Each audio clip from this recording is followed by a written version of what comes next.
You've been eating less, moving more, doing everything right, and somehow, your body still looks exactly the same. Or worse, the scale went down, but you look softer, flabbier, like something underneath just deflated. That's not fat loss, that's muscle loss, and it's more common than you think, and almost nobody talks about why it happens, or how brutally easy it is to fall into that trap without ever realizing it. Here's what nobody tells you at the start of a weight loss journey. Your body does not automatically go after fat when it needs energy. It has a priority system. In fact, fat is surprisingly low on that list when you're doing things wrong. In this video, we're going to break the whole thing open, how fat burning actually works at a biological level, why your belly fat specifically refuses to leave, whether cardio or lifting is actually doing anything for you. And then we're going to build you a real weekly plan, one that's designed around how your body actually operates, not how fitness influencers pretend it does. And stay until the end, because I'm going to give you a completely separate method for anyone who genuinely doesn't have the time or energy for intense training, a slow burn autopilot approach that actually works if you're consistent enough to let it run. Let's get into it. Your body is running on fuel every second of the day. Right now, reading this, it's burning something. The question is, what? When your food intake drops below what your body needs, or when you start moving more than usual, your body faces an energy gap. It needs to fill that gap from somewhere. That's when it starts looking inward. The ideal scenario, the one you're hoping for, is that it reaches into your fat stores. Your fat cells are essentially packed storage units. When your body sends the right hormonal signals, those fat cells open up, release their stored energy into your bloodstream, and your muscles and organs burn it as fuel. Here's the biology behind that. The primary trigger is a drop in insulin. When insulin is low, like in a fasted state or after a long workout, a hormone called glucagon rises. Glucagon tells your fat cells to release their stored triglycerides. Those triglycerides break down into free fatty acids, enter the bloodstream, travel to your working muscles, and get oxidized, meaning burned, for energy. And the byproducts? Carbon dioxide and water. That's it. The fat you lose literally leaves your body through your breath, your sweat, and your urine. Every exhale during a tough workout is burned fat exiting your system. But here's where most people go wrong. Fat is a slow fuel. It requires oxygen, it takes time to break down, and it cannot keep up with high-intensity demand. So when your body is working hard and fast, it defaults to a faster fuel, glucose, stored as glycogen in your muscles and liver. This means your body is smart about when it burns fat and when it doesn't. And if you don't understand that timing, you can work out for months and barely touch your fat stores at all.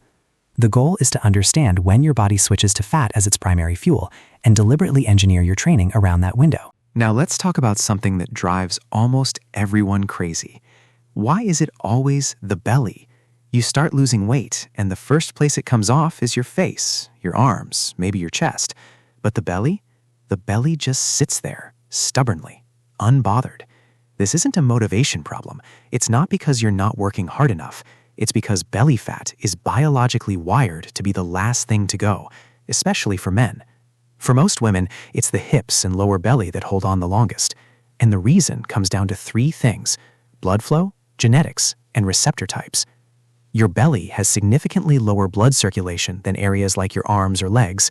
Fat burning requires fat-burning hormones, mainly adrenaline and noradrenaline, to reach your fat cells through the bloodstream.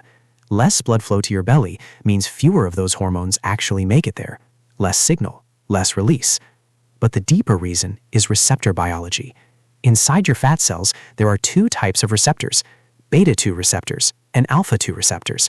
Think of them as two very different gatekeepers. Beta-2 receptors are responsive. When a fat-burning hormone arrives and says, "We need energy," beta-2 receptors open immediately and release fat. Alpha-2 receptors are protective. They receive the same signal and essentially say, "Not yet, we might need this later." Your belly fat has a much higher concentration of alpha-2 receptors compared to beta-2. That's not a flaw in your discipline. That's your biology actively protecting what it perceives as a high-value energy reserve. So when someone tells you to just do more crunches to get rid of belly fat, they're missing the point entirely. Ab exercises build the muscles underneath, but your body decides where it pulls fat from, based on blood flow and receptor sensitivity, not which muscles are working. The only way to eventually get to belly fat is to reduce overall body fat enough that your body has no easier option left. And here's where it gets really interesting. because there's a specific way to train that actually addresses those stubborn alpha-2 receptors directly. There's a window during your workout, a specific metabolic state, where even belly fat starts to budge. Most people either stop too early to reach it or never structure their session to get there at all.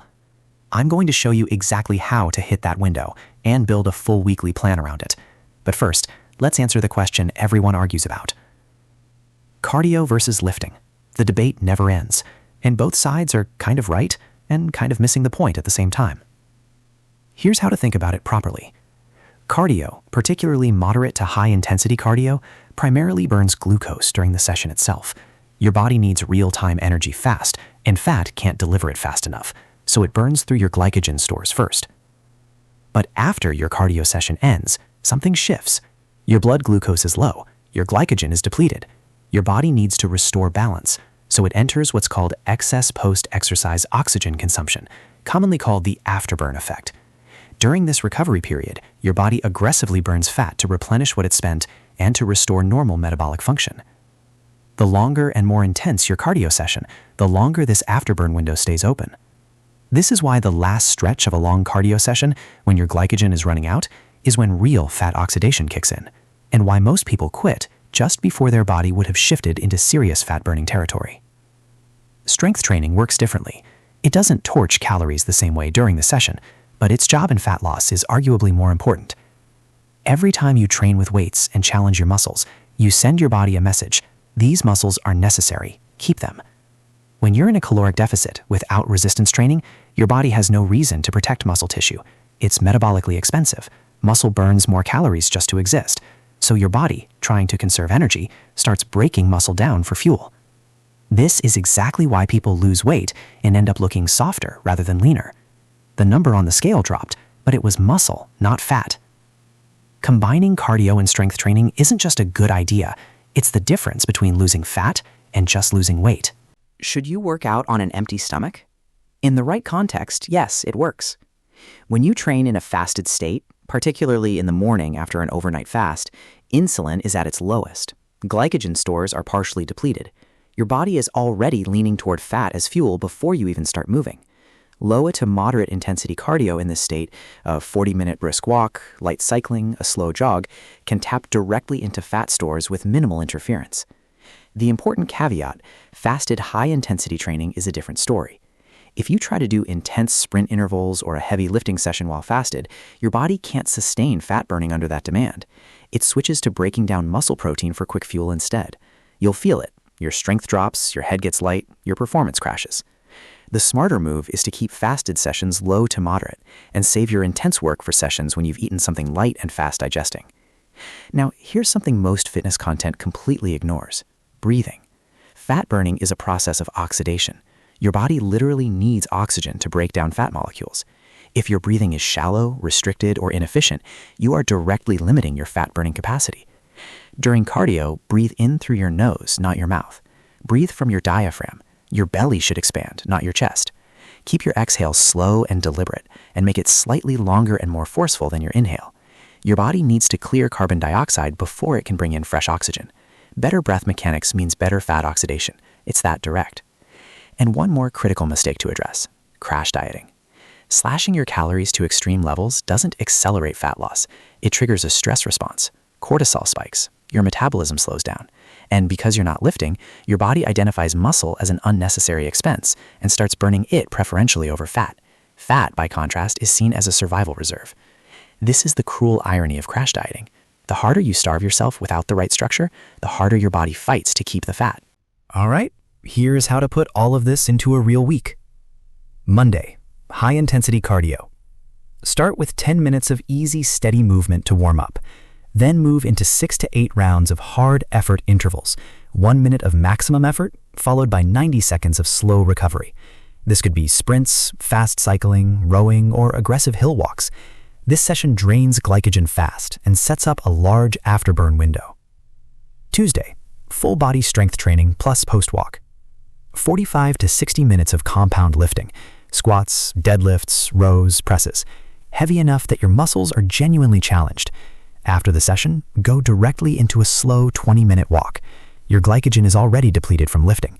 That walk pulls straight from fat stores. Wednesday, steady state cardio. 45 to 60 minutes of continuous moderate effort, jogging, cycling, incline walking. The critical piece, in the final 15 to 20 minutes, slow your pace, but don't stop. That last stretch is your fat-burning window. Glycogen is low, oxygen is available, fat is the fuel. Thursday, active recovery. Light walking, gentle movement, easy breathing. This isn't skipping a workout. It's restoring blood flow, clearing metabolic waste, and allowing your muscles to recover. Recovery is where adaptation actually happens. Friday, upper or lower body strength plus light cardio. Another resistance session, followed by 20 to 25 minutes of easy movement. Same logic as Tuesday. Saturday, long duration cardio. 60 to 75 minutes. The final 30 minutes of this session are where most of the serious fat oxidation happens. Keep moving even if pace drops. Your breathing is your focus. This is the session where you're specifically targeting those stubborn reserves. Sunday, full rest or gentle walk. 15 to 20 minutes maximum. No targets, just movement for circulation and mental reset. Nutrition basics that make or break this. Stay in a moderate caloric deficit, not aggressive. Prioritize protein at every meal to protect muscle. Eat high fiber foods to manage hunger and support digestion. Eliminate added sugar and processed food. One poor meal choice can restore 2 days of depleted glycogen and halt fat burning. Drink 3 to 4 liters of water daily, and sleep 7 to 8 hours every night, non-negotiable. Sleep is when fat-burning hormones like growth hormone peak. Without it, the whole system underperforms. Now, here's what I promised at the start. The method for people who are genuinely too busy, too tired, or not looking for fast results. This isn't a shortcut. It's a system redesign. Instead of adding intense sessions to your schedule, you change the base layer of how your day operates. 3 phases. Phase 1, passive movement. A 10 to 15-minute walk after every meal. Not optional, after every meal. This post-meal movement blunts the insulin spike from eating, which directly improves fat mobilization throughout the day. Take calls while walking. Do your own cleaning. Take stairs without exception. These aren't dramatic changes, but they keep your metabolism gently active all day long instead of shutting off the moment you sit down. Phase 2, intelligent eating. Eat slower. Give every meal at least 15 to 20 minutes. Your fullness hormones take time to register, and slowing down allows you to stop before you've overeaten. Stop at 80% full, deliberately. Make sure every meal has a protein component. When possible, swap out refined carbohydrates, white bread, white rice, processed snacks, for whole grain versions with more fiber. No dramatic restriction, just smarter choices layered in over time. Phase 3, sleep quality. Sleep in a cool, dark, quiet room. Avoid screens for 30 minutes before bed. Get 7 to 8 hours. Deep sleep is when your body runs its repair cycle, and that cycle runs on fat. Poor sleep raises ghrelin, the hunger hormone, and drops leptin, the satiety hormone. The result is increased appetite the next day and reduced fat oxidation the same night.